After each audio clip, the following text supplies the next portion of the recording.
Jadi ini ada maling yang dimaling. Hah? Gimana, no? Ya, jadi ada maling yang dimaling. That's the story. Jadi lagi-lagi gue akan ngebahas berita-berita yang ada di luar Indonesia. Dan kali ini adalah kisah tentang maling yang dimaling. Gue udah sebutin itu 3 kali. Tapi ini seriusan. Jadi ada orang yang lagi pengen maling rumah gitu. Bukan rumah sih, tempat usaha gitu. Terus malah dia yang dimaling. Terus gara-gara itu dia ketangkep. Kocak banget dah. Jadi apa yang sebenarnya terjadi dan kok bisa begitu?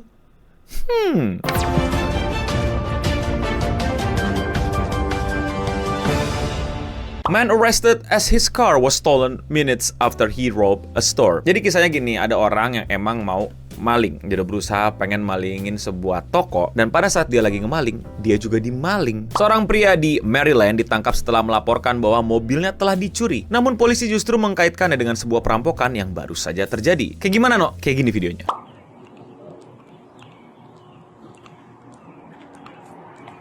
He's bleeding. He's bleeding.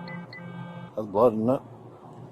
Oke, jadi ada toko namanya Verizon. Toko ini tuh toko yang jualan HP lah, tapi juga jualan SIM card juga. Jadi lebih terkenalnya sebenarnya ke telekomunikasinya, kayak SIM card, pulsa dan lain-lain. Tapi dia juga jualan handphone di situ. Makanya jadi semacam sasaran empuk lah buat maling-maling di Amerika tuh toko, karena ada handphone-handphonenya. Nah sebenarnya toko Verizon ini baru aja kemalingan. Seperti yang tadi kalian lihat, ada jendela yang pecah gitu, dan dia bilang ada yang masuk, dan sepertinya orang yang masuk ini berdarah. Ya mungkin bersihin beling atau gimana. Langsung curiga dong, ada kemalingan nih. Tentu pelakunya adalah orang yang juga tangannya ada darah atau berdarah. When you pulled up here, where all did you go? I just went down here and came back. Oke, jadi ada 2 kasus sebenarnya teman-teman. Seperti tadi udah bilang, ada laporan kemalingan di sebuah toko Verizon tadi. Dan yang kedua, ada orang yang melaporkan bahwa mobilnya dimaling di lokasi yang sama di Verizon. Dan orang yang melaporkan itu menelpon polisi, dan dia ketemu polisinya, dan dia ya diinterogasi lah. Sampai akhirnya polisi bilang, coba lihat tangan lu. All right, let me just see your hands real quick. Let me see this hand. Okay. All right, put your hands behind your back for me. For what?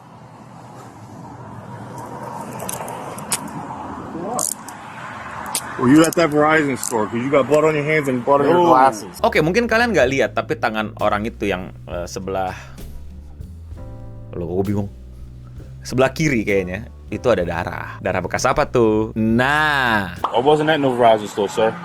I promise to God. Have a seat real quick. Hold on. You got blood on your shirt. dan seperti para maling profesional lainnya, ketika lo ketahuan, lo bilang, bukan saya pelakunya. Padahal sudah ada luka di tangan, luka di baju, bekas bercikan luka di kacamata, dan CCTV juga melihat orangnya seperti ukuran badan, tinggi, dan pakaiannya dan lain-lain sangat persis. Tapi dia bilang, bukan saya, Pak. So here's the deal. Okay. Okay. Someone stole my truck. I understand that. So the gig's up. It's whether you want to be honest about stuff or not. You know what I mean? I do. All right. They're not. Truck? Oh my God. Dan akhirnya si maling mengaku. Oke, full story. Jadi full story apa yang sebenarnya terjadi. Jadi gampangnya gini, ini orang itu emang udah pengen maling toko tadi. Emang udah melakukannya, mecahin kaca, dan terus pengen bawa barangnya balik. Nah, pas mau bawa barangnya balik, mobil dia, kendaraan yang dia gunakan untuk sampai ke toko yang pengen dia malingin, dipakai buat bawa barang-barang curian dia, dimaling orang. Dan dia lapor polisi kalau mobilnya kemalingan. Yang dimana dia habis kemaling. I mean, what a smart move. That's kind of some karma right there, ain't it?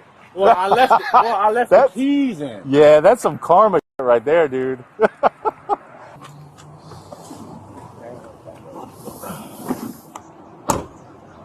Kalau kamu berniat melakukan kejahatan, ada beberapa aturan emas yang sebaiknya dipatuhi. Jangan kembali ke lokasi kejahatan, dan kalau tertangkap, bersiaplah menjalani hukuman. Sayangnya, beberapa pelaku kejahatan gagal mengikuti aturan tersebut, sehingga akhirnya justru mendapatkan masalah yang lebih besar. Ini yang menulis berita, bukan gue. Dalam kasus ini, pria berusia 29 tahun bernama Jalen Goddard terpaksa menghubungi polisi tidak lama setelah mobilnya dilaporkan dicuri.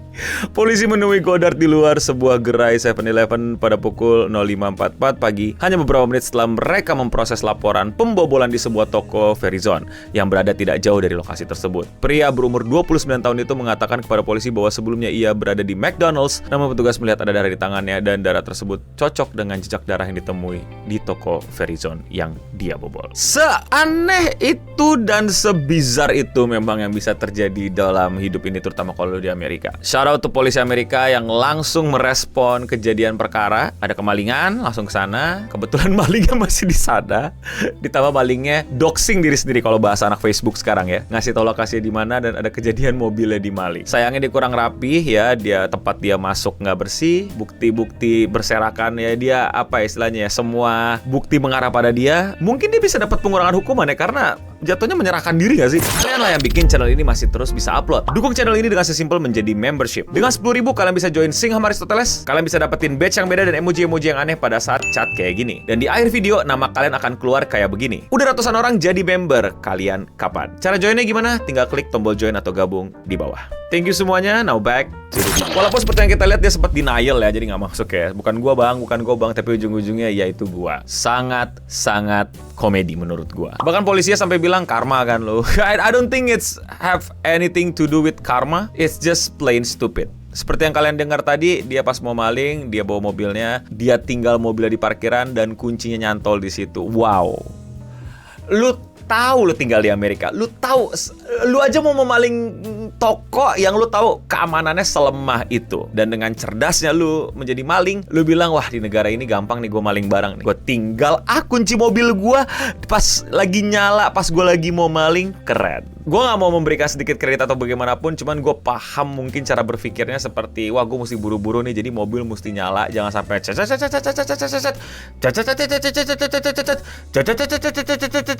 rem baru jalan dan keburu polisi datang dan lain-lain. I get it. Tapi tahukah kamu apa yang mesti kamu pikirin lagi sebelum melakukan ini semua? It's illegal. It's crime. Dan sekarang lu di penjara. Lu ditangkap dan lu mesti menjalani proses hukum. Kalau kata karma menurut gue kurang tepat ya, tapi lebih kepada ya lu rasain kan rasanya kehilangan barang karena dicuri. I mean, if you stole something, if you want to know how bad it is atau rasanya gimana sih kalau lu kehilangan barang, you just did. Mobil lu dimaling. And again, ini pelajaran buat kita semua untuk jangan sampai tinggalin kunci mobil lu dalam mobil. Gue ya selama tinggal di daerah Jakarta yang padat ya, gue tuh sering banget nemu motor yang dengan gampangnya orang ninggalin kunci di motornya gitu. Gue tahu lu aman, lu percaya, lu pede gitu. Cuman gue tuh pernah sampai kayak kepikiran, ini apa dia kagak apa bakal nangis melas gitu kalau tahu motornya dimalingin gara-gara kunci ditinggal gitu. Hati-hati bre, jangan ninggalin kunci lu bre. Enggak, pesan ini bukan jangan ninggalin kunci lu pas lu lagi mau maling. Enggak, lu jangan maling. Itu pesan utama ya, jangan jadi maling. But yeah, that's just how funny it is. Menurut gue kisahnya maling dibalik. Gue yakin dia di penjara bakal nungguin nih siapa sih anjing yang malingin mobil gue, ini siapa sih anjing yang malingin mobil gue. Tapi kalau menurut kalian bagaimana? Apakah pernah punya kejadian kayak gini juga yang lucu? Komen panjang lebar di bawah, mungkin bisa gue jadiin konten sendiri. Komentar kali ini datang dari video gue ngomongin tentang konten jangan masuk UI dan UGM. Komentarnya datang dari Mas Barbar. Komentarnya dari TikTok, understandable, lanjut kerja. Mantap. Mau komentar kalian dibacakan? Komen aja di bawah. Dan ya sekian seputar internet untuk episode kali ini. Kalau lu nyari yang penting beritanya gak di sini. Ini menurut gue funny. Dan menurut gue kayak gue pikir itu cuma ada di supaya yang di kontrol. Kayaknya cuma ada di video-videonya Warkop klasik gak sih? Itu. But it's happen in real life and it's recorded. Caught in 4K bro. It's funny for me. Dan ya that's all about it. Thank you buat para member. Bukti kalau kalian nonton sampai habis. Coba deh komen. Jangan-jangan cerita kalian seru-seru bisa kita jadiin konten. Dan untuk kita semua, stay clean and sound. Kenapa begitu nadanya beda lagi ya?